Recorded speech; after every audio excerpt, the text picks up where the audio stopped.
James कल हमने बताया था समुच्चय संकेतन। समुच्चय को अंग्रेजी वर्णमाला के बड़े अक्षर ए बी सी डी इत्यादि से प्रदर्शित करते हैं, ये बताया था। और समुच्चय के अवयवों को हम स्मॉल लेटर यानी कि अंग्रेजी वर्णमाला के छोटे अक्षरों से प्रदर्शित करते हैं। और ये भी बताया था, ध्यान दीजिए यहाँ पे, ये बताया था हमने, यदि ये कोई समुच्चय हो, ये कोई समुच्चय हो और x उसका अवयव हो, x उसका अवयव हो, तब हमने बताया था इस तत्व को कैसे पढ़ते हैं, x बिलोंग टू ए। इसको लिखते हैं x अवयव है समुच्चय किसका, ए का, या इसी को लिखते हैं अंग्रेजी में x बिलोंग्स टू ए। ये बताया था ना। यदि कथन ऐसा हो, यदि लिखा हो x अवयव नहीं है समुच्चय ए का, तो इसको कैसे लिखेंगे, x does not belongs to A. तो यहाँ पे पढ़ते हैं x does not belongs to A, ऐसा इसको पढ़ते हैं। तो ये हमने कल बताया था, इसके बारे में थोड़ा सा और इतना कि कुछ उदाहरण जिसका प्रयोग गणित में विशेष रूप से किया जाता है, थोड़ा समझिए इसे। तो अगर जैसे लिखा है प्राकृतिक संख्याओं का समुच्चय, तो इसको n से डिनोट कर देते हैं, तो ये कहलाता प्राकृतिक संख्याओं का समुच्चय। z को क्या कहते हैं, पूर्णांकों का समुच्चय, सभी पूर्णांकों का। q लिखा हो तो q किसको डिनोट करता है, परमेय संख्याओं का समुच्चय। r हो तो r क्या है, रियल नंबर यानी कि वास्तविक संख्याओं का समुच्चय लिखते हैं। अगर z प्लस लिखा हो, यानी कि z प्लस का मतलब z क्या, पूर्णांकों का समुच्चय, z प्लस क्या होगा, धन पूर्णांकों का समुच्चय।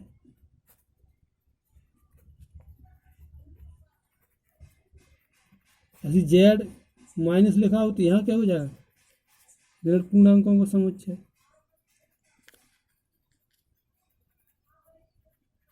इसी प्रकार हम q प्लस लिखा हो तो धन परमेय संख्याओं का समुच्चय, q माइनस अगर यहाँ लिखा हो तो ऐसा लिख सकते हैं, r प्लस इसी प्रकार लिख सकते हैं इसको, जैसे यहाँ लिखा है q प्लस, इसको क्या पढ़ते हैं, धनात्मक परमेय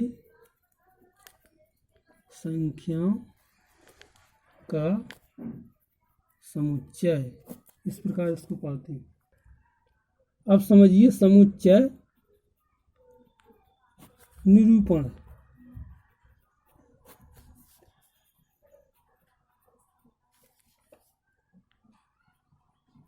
रिप्रेजेंटेशन ऑफ ए सेट। तो इसमें समुच्चय निरूपण में देखिए, समुच्चय निरूपण की दो विधियां हैं। समुच्चय निरूपण की दो विधियां हैं। एक विधि जिसे हम कहते हैं रोस्टर विधि, रोस्टर या इसी को कह देते हैं तालिका विधि, या इसी को कह देते हैं सूची विधि। यानी रोस्टर अथवा इसी को कह देते हैं टेबुलर, अथवा इसी को कह देते लिस्टिंग। मेथड। तो रोस्टर विधि में क्या करते हैं, इसमें क्या होता है, इस विधि में समुच्चय के समस्त अवयवों को मझले कोष्ठक के अंदर सूची बनाकर लिखा जाता है। रोस्टर विधि में क्या होता है, इस विधि में समुच्चय के समस्त अवयवों को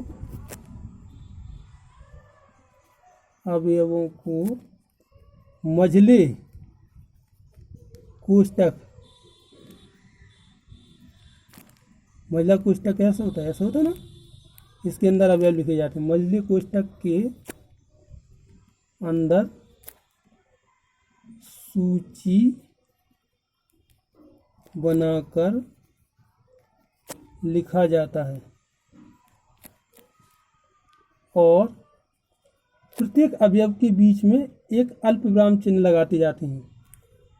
प्रत्येक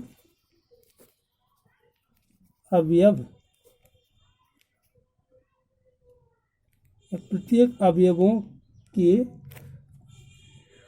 पृथक करने के लिए उनके मध्य क्या लगा देते हैं, अल्प विराम, यानी कि कॉमा ऐसा लगा देते हैं। जैसे अंग्रेजी वर्णमाला के स्वरों का समुच्चय, अंग्रेजी वर्णमाला के स्वरों का समुच्चय। तो इसको कैसे लिखेंगे, एक कर्ली ब्रैकेट लेंगे तो इसमें लिखेंगे स्वर कौन होते, ए ई आई ओ यू। इनका क्रम बदल सकते हैं, इसमें ई इधर ए इधर ऐसा लिख सकते हैं। कोई भी अवयव दो बार नहीं लिख सकते हैं, जैसे ए दो बार नहीं लिख सकते, इसमें एक ही बार लेंगे, ए ई आई ओ यू। इनका क्रम बदल सकते हैं, क्रम का इस पर कोई प्रभाव नहीं पड़ता।